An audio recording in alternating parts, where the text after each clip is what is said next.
ಎಲ್ಲರಿಗೂ ನಮಸ್ಕಾರ. ನವರಾತ್ರಿಯ 8ನೇ ದಿನವಾದ ಇಂದು ನಾವು ತಾಯಿ ಗೌರಿಯ ಬಗ್ಗೆ ತಿಳಿದುಕೊಳ್ತಾ ಇದ್ದೀವಿ. ಹಾಗಾದರೆ ಗೌರಿ ಯಾರು, ಹೇಗೆ ಇವರು ಗೌರಿಯಾಗಿ ರೂಪ ತಾಳಿದ್ರು ಅಂತ ನಾನು ಹೇಳ್ತಾ ಹೋಗ್ತೀನಿ.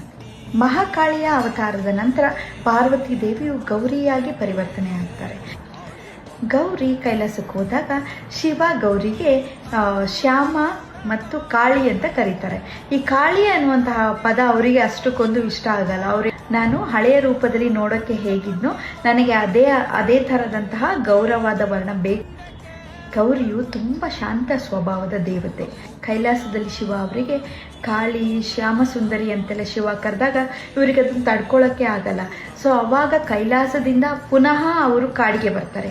ಕಾಡಿಗೆ ಬಂದು ಘೋರ ತಪಸ್ಸನ್ನು ಮಾಡಿ ವರ್ಷಾನುಗಟ್ಟಲೆ ಏನನ್ನು ಸೇವಿಸದೆ ತಪಸ್ಸನ್ನು ಮಾಡಿ ಬ್ರಹ್ಮದೇವನಲ್ಲಿ ಒಂದು ವರವನ್ನು ಕೇಳ್ತಾರೆ. ಕಾಲರಾತ್ರಿಯ ಬಣ್ಣ ಹೋಗಿ ನಾನು ಮೊದಲು ಗೌರವರ್ಣದಿಂದ ಯಾವ ಥರ ಇದ್ದನೋ ಶಿವನ ಪತ್ನಿಯಾಗಿ ಪಾರ್ವತಿಯಾಗಿ ನನಗೆ ಅದೇ ಬಣ್ಣ ಬೇಕು ಅಂತ ಕೇಳಿದಾಗ ಬ್ರಹ್ಮ ಏನು ಹೇಳ್ತಾರಂದ್ರೆ, ಹಿಮಾಲಯದಲ್ಲಿ ಮಾನಸರೋವರ ಅಂತ ಇದೆ, ಆ ಕೆರೆಯಲ್ಲಿ ನೀನು ಹೋಗಿ ಮುಳುಗು, ನೀನು ಮೊದಲು ಹೇಗಿದ್ದು ಅದೇ ರೂಪವನ್ನು ಪಡೆಯುತ್ತೀಯ ಅಂತ ಹೇಳ್ತಾರೆ. ಸೊ ಹಾಗಾಗಿ ಗೌರಿ ಹೋಗಿ ಆ ಮಹಾಕೆರೆಯಲ್ಲಿ ಮುಳುಗಿದ ತಕ್ಷಣ ಅವರ ಗೌರವರ್ಣ ವಾಪಸ್ ಬರುತ್ತದೆ.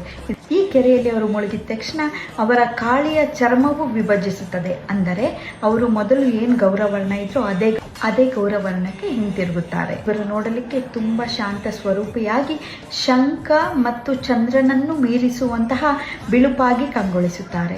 ಈ ಗೌರಿಯನ್ನು 8 ವರ್ಷದ ಬಾಲಕಿಯ ರೂಪದಲ್ಲಿ ಪೂಜಿಸಲಾಗುತ್ತದೆ. ಈ ಗೌರಿಯನ್ನು ಪೂಜೆ ಮಾಡೋದ್ರಿಂದ ಎಲ್ಲ ಸಂಕಷ್ಟಗಳು ದೂರವಾಗಿ ಆರ್ಥಿಕ ಮತ್ತು ಮಾನಸಿಕವಾಗಿ ನೆಮ್ಮದಿಯು ದೊರಕುತ್ತದೆ ಅಂತ ಪುರಾಣಗಳಲ್ಲಿ ಉಲ್ಲೇಖವಿದೆ. ಈ ಗೌರಿಯು ಧೈರ್ಯ, ಆತ್ಮವಿಶ್ವಾಸ ಮತ್ತು ಸಮೃದ್ಧಿಯನ್ನು ಕರುಣಿಸ್ತಾರಂತ ಪುರಾಣಗಳಲ್ಲಿ ಇದೆ.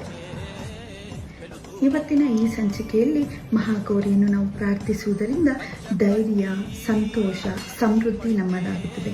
ಅದೇ ರೀತಿ ಇದೆಲ್ಲವೂ ನಿಮಗೂ ಲಭಿಸಲಿ ಅಂತ ನಾನು ದೇವರ ಹತ್ರ ಕೇಳ್ಕೊಳ್ತಾ ಇವತ್ತಿನ ಈ ಸಂಚಿಕೆನ ಮುಗಿಸ್ತಾ ಇದ್ದೀನಿ. ಯಾರೆಲ್ಲ ನನಗೆ ಸಪೋರ್ಟ್ ಮಾಡ್ತಾ ಇದ್ದೀರಾ, keep supporting. Thank you so much.